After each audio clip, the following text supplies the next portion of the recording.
sino era conmemorar unos hechos que se caracterizaron por algo que ha sido siempre una cosa muy del pueblo trabajador andaluz, que es resistirse ante la injusticia y rebelarse ante ella. Por lo tanto, el complejo proceso histórico de las propias guerras de las Alpujarras que llaman, porque la gente que somos de aquí no decimos la Alpujarra en plural, sino que decimos la Alpujarra en singular.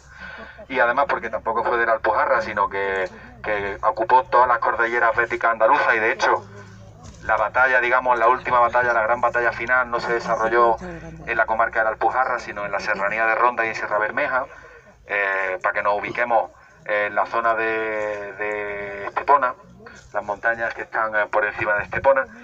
Pero ese proceso tan complejo y lo que supuso para nuestro pueblo es lo que queríamos venir hoy a conmemorar y a recordar en esta fecha tan redonda, ¿no? 450 años. Y nada, voy a dar paso al primer centro andaluz del pueblo que va a hablar, que es el centro andaluz del pueblo Blas Infante de Granada, y va a intervenir el camarada Julio.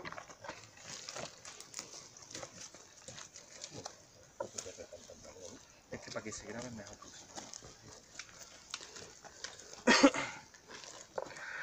Bueno, estamos aquí en este lugar tan señalado histórico de Andalucía y un poco por ver cómo llegamos hasta este punto. Conocemos cómo acaba la Reconquista con las capitulaciones en las que al pueblo morisco se le conceden, vía este tratado, se estipula que van a poder conservar todas sus costumbres, van a poder conservar todas sus posesiones, sus oficios, su cultura, su lenguaje, pero todos estos acuerdos se van rompiendo poco a poco por parte de la Corona de Castilla. Empiezan a prohibirse su lengua, empiezan a prohibirse sus oficios, sus costumbres, se le empieza a imponer el que celebren sus ceremonias, como las bodas, a puertas y ventanas abiertas, a obligar la visita de sacerdotes de viernes a domingo en sus viviendas, hasta que al fin se hace la conversión forzosa. Todo esto va creando un clima de tensión, de descontento, pero más allá de todo esto, llega un punto en el que súbitamente, 9 años antes del alzamiento, empiezan los funcionarios de Castilla a exigir los títulos de propiedad de las tierras. Recordemos que el 70% de la población nativa tenía entre pequeñas y medianas propiedades y solo el 10% tenía grandes propiedades.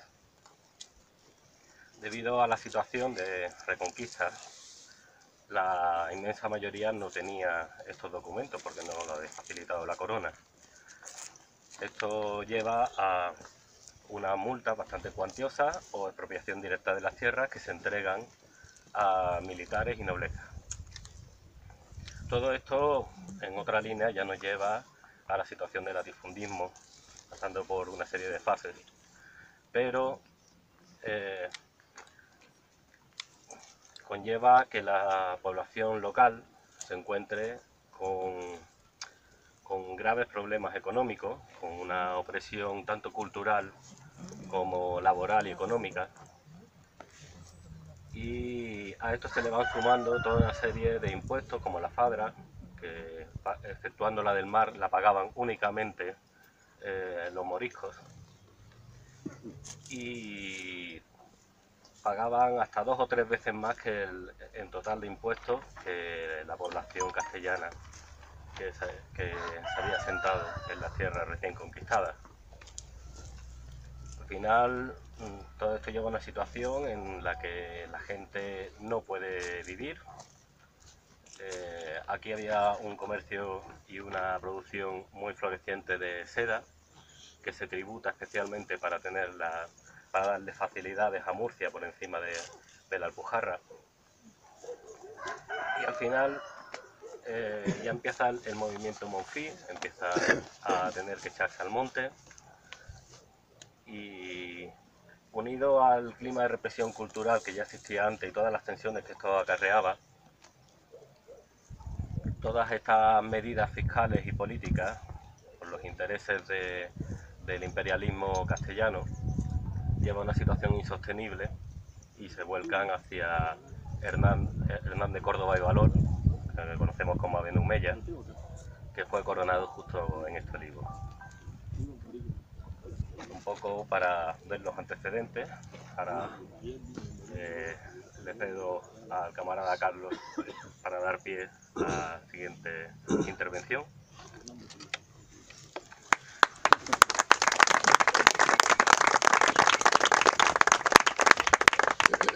Fijaros que lo comentábamos antes con algunos compañeros que no habían estado aquí antes, el hecho de que aquí se corone a Aben Humeya y se declare, por lo tanto, políticamente, no la revuelta, sino una alternativa de poder, un contrapoder al poder del imperialista de la nobleza castellana, tiene un significado por la importancia que tenía Caria en la Alpujarra de la época, porque era la ciudad donde tradicionalmente, la ciudad alpujarreña donde había estado el Cadí, el juez.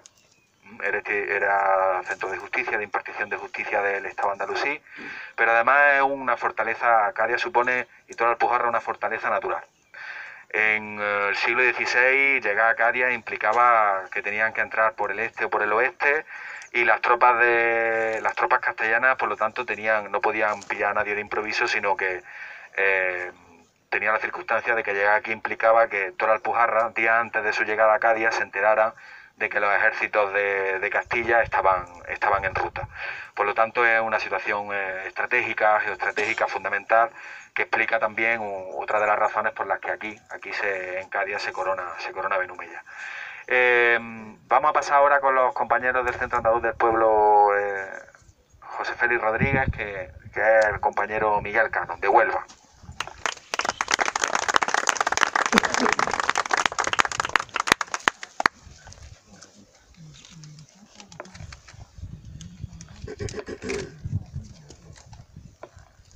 Bueno, para el Centro Andaluz de Huelva es importante rescatar los acontecimientos históricos de la gente que nos precedieron en la lucha por la liberación de Andalucía.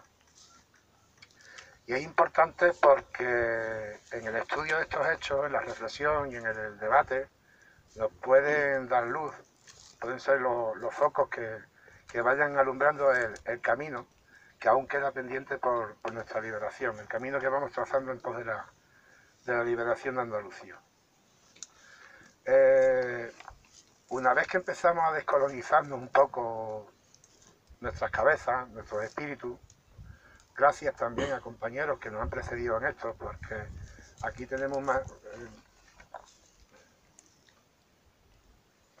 En este librito, un magnífico trabajo de nuestros compañeros, donde se habla de estos acontecimientos, que también están recogidos en los documentos del último Congreso de Nación Andaluza. Gracias a esa labor de vanguardia, otros vamos cayendo también en la cuenta, y eso a la vez nos permite descolonizar también un poco los relatos, porque los relatos siempre nos los cuentan los vencedores. Estaban diciendo los compañeros anteriormente que esto se conoce en los libros de los colegios, en los libros de las universidades, como la guerra de las Alpujarras, la rebelión morisca de las Alpujarras. Y claro, cuando se define un hecho, cuando se define un acontecimiento, la definición lleva también parte del contenido. Sin embargo, cuando se busca un poco más allá, o incluso otros investigadores más allá de los Pirineos reflexionan sobre estos acontecimientos, para nada que hablan de la guerra de la Alpujarra o la guerra morisca de la Alpujarra. Para ellos es una guerra andaluza, fueron andaluces. Cuando hablamos de moriscos, en nuestra mente se nos presentan gentes extranjeras, pero eran los naturales del país, era la mayoría de la población, eran moriscas.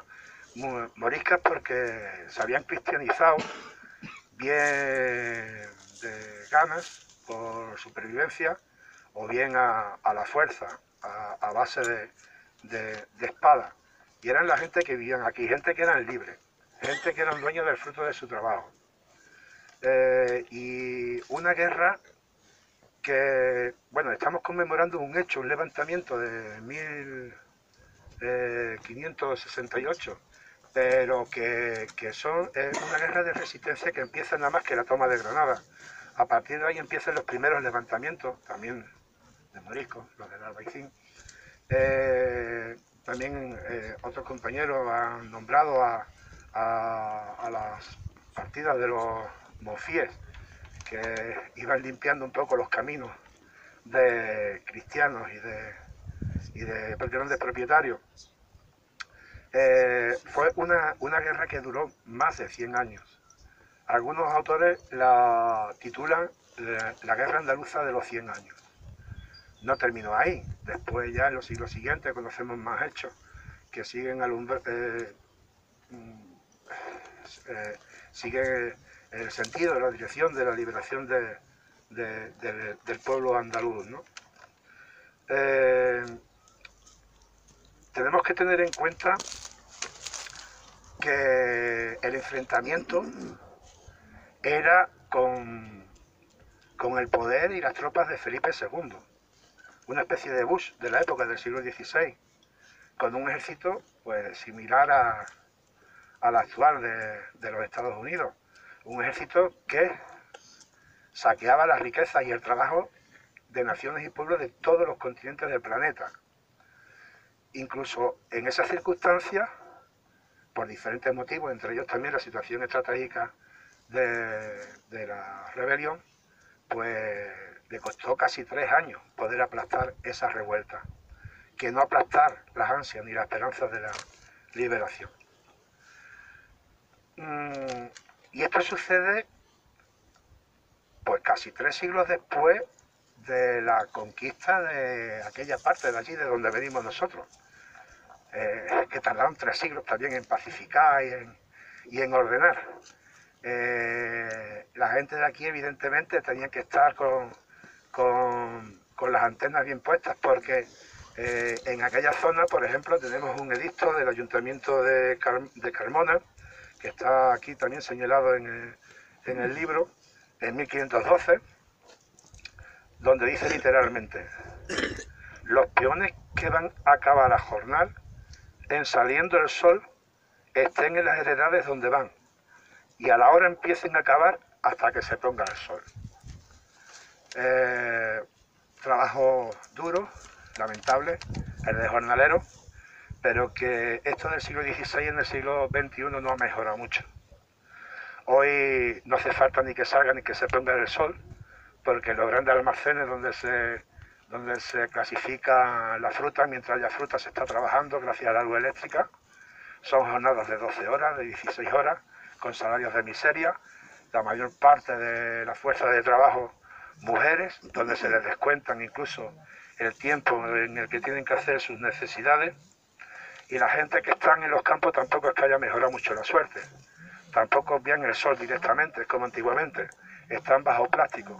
Los 40 grados del sol de por aquí se convierten hasta 60 grados, maniatados con contratos de origen, maniatados con la amenaza de estar sin papeles, de ser ilegales. Los mejores, los que tienen alguna más suerte, en lugar de estar tirados en asentamientos, que curiosamente salen ardiendo siempre que finalicen las campañas, son guardados en modernas ergástulas. Ergástula era donde guardaban los romanos los esclavos cuando finalizaban el trabajo. Llegan a España, las meten en la finca y no salen de la finca hasta que se vuelven a ir, con sus pasaportes secuestrados, y algunas incluso, como hemos visto últimamente, acosadas y maltratadas sexualmente. Son nuestros hermanos, los moriscos del siglo XXI, son parte de nuestro pueblo y también los tenemos que integrar en nuestra lucha. Pues yo creo que ya le vamos a dar paso al siguiente compañero.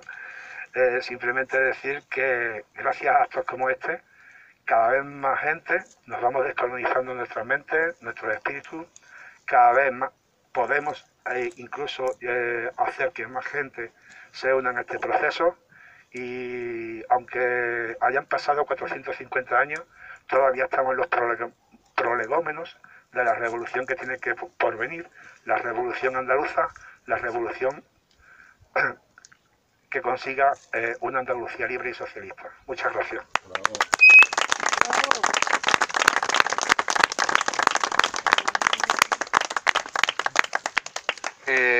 Qué importante es la voz que estas entidades culturales que nos damos cita hoy aquí, los centros andaluces del pueblo, estamos y estáis llevando a cabo. Porque ahora cuando estaba con las palabras del compañero del Centro Andaluz del Pueblo de Huelva, de Miguel, estaba pensando si alguna vez alguna institución, alguna entidad se ha acordado de este olivo, más allá del recuerdo que tienen todos los habitantes de Cádiz y de Narila, y han hecho aquí un acto al menos de desagravio, de recuerdo a aquellas andaluzas y aquellos andaluces que se alzaron en 1568. Quizá me equivoque, pero en mi memoria no encuentro ninguno, y resulta que 450 años después este es el primer acto que tienen que hacer unas entidades culturales absolutamente autogestionadas y libres de cualquier servidumbre, recordando aquí a nuestra gente de aquel siglo.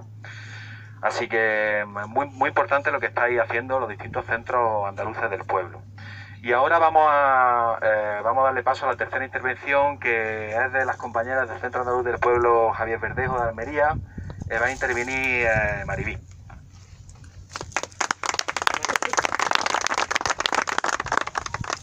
Dice, tras la muerte de Abel... Vale. Tras la muerte de Aben Humeya, he elegido rey de Andalucía su primo Diego López, nombre al que renunció para tomar el nombre morisco de Aben Abú.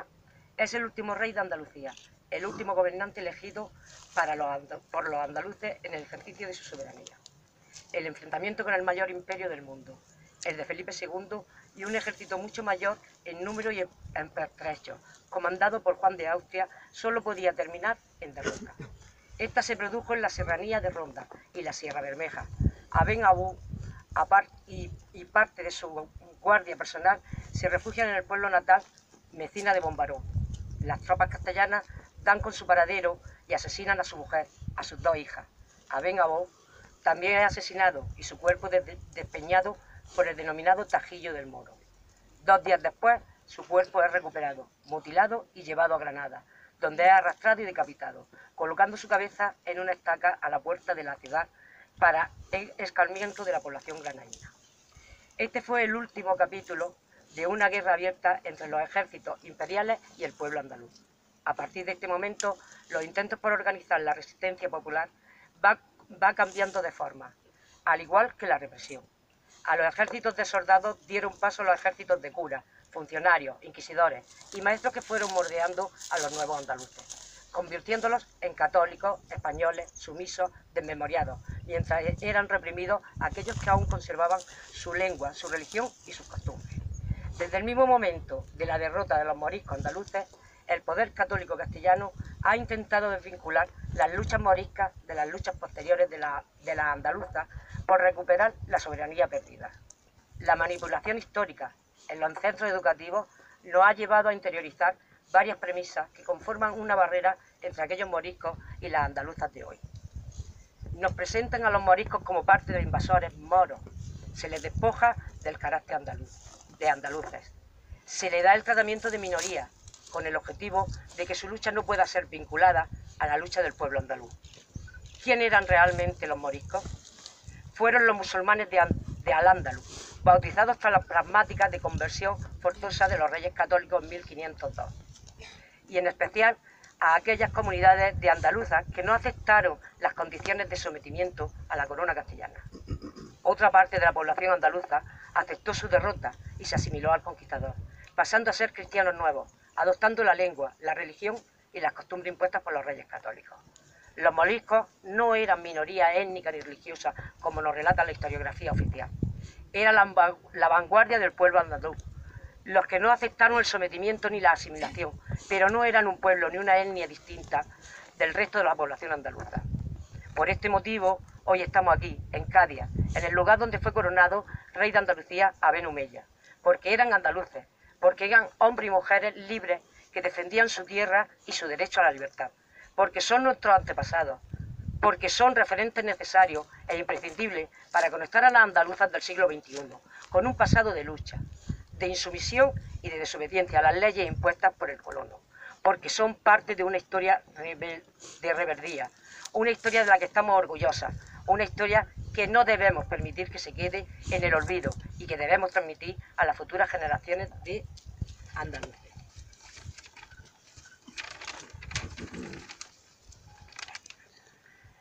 Fueron los primeros que se rebelaron contra el colono castellano, pero no los últimos.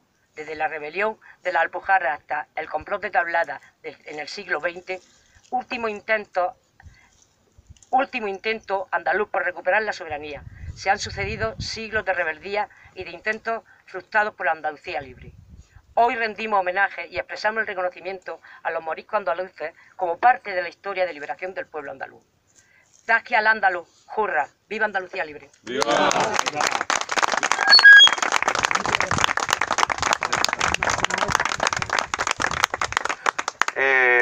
Avísame cuando sea ya, cuando ya sea... Y también ha traído un compañero, Juan Costela, un poema que quería leernos aquí, en referencia a estos hechos y al aniversario del alzamiento andaluz del 1568. ¿Lo tienes por ahí?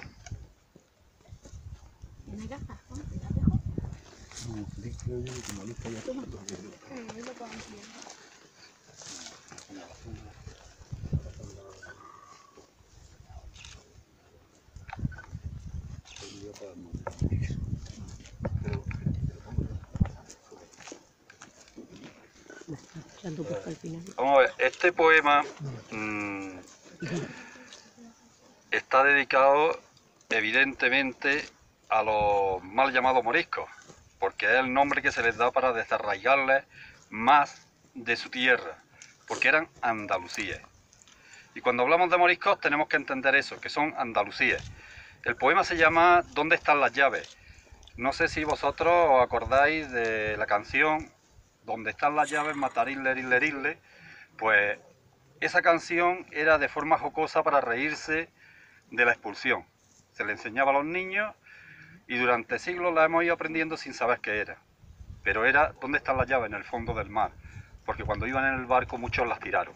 Entonces, en honor de poner un poquito las cosas en su sitio, que se llamen Andalucíes, y en honor de ese reconocimiento que siempre han pedido, que se les reconozca como andalucíes y no como moriscos desterrados, que eran árabes que habían expulsado como extranjeros, en honor de eso va este poema. ¿Dónde están las llaves? Dice, con armas vinieron a conquistar lo que para ellos se atribuyeron. En nombre de Dios arrasaron, a toda una población relegaron, para llevarla al lugar que le asignaron. Y ellos no quisieron. Moriscos les llamaron y andalusíes eran. A otro lado del Mediterráneo les expulsaron. En la orilla observaban las olas, olas apaciguadoras de pena, olas que en dulces movimientos mecen la desilusión, la rabia y el desconsuelo. Sobre barcos de Barbarroja se llevaron sus cuerpos, pues su mente aquí queda para siempre. Llevan como recuerdo las llaves de sus casas, con la esperanza de volver a utilizarlas. En el horizonte del mar se guarda el secreto de sus alabanzas. Se han ido los andalusíes, lo han desarraigado, pero llevan las llaves de su cultura, de su legado. Llevan la rabia en su puño cerrado, dejaron sus tierras y los surcos labrados para recoger la cosecha los que andalusíes nos consideramos. Ay, ¿dónde están las llaves que abran las conciencias y les considere verdaderos andalusíes? Matarín, lerín, lerín, matarín, lerín, lerón, chimpón.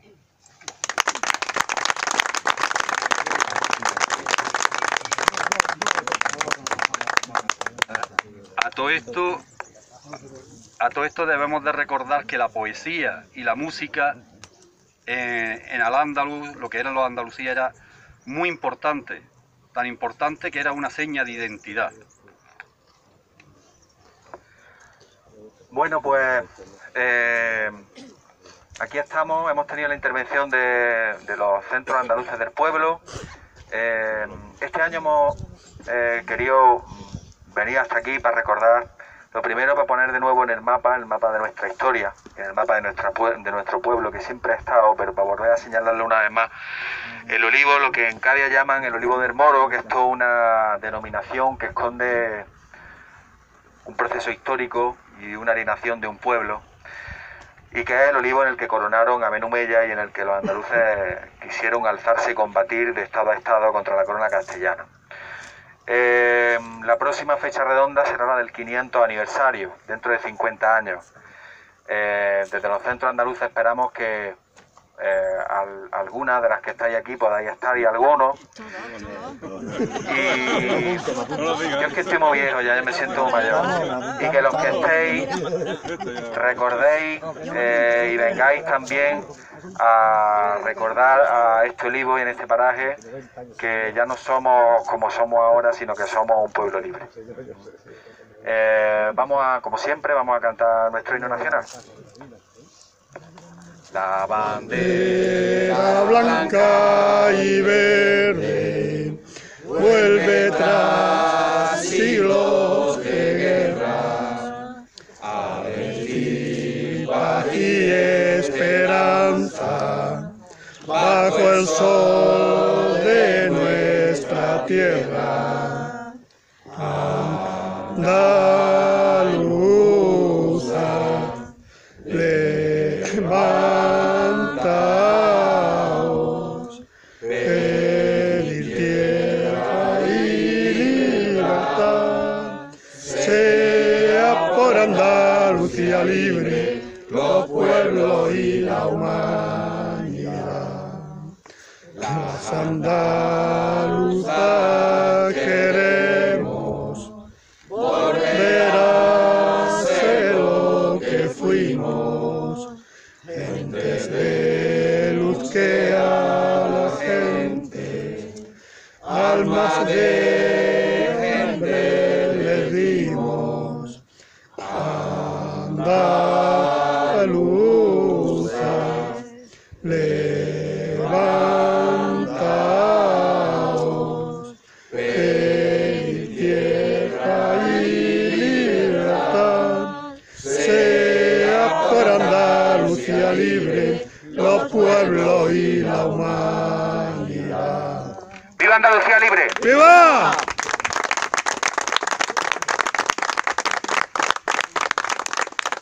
Quería decir nuestro compañero Indalecio de Almería unas palabrillas.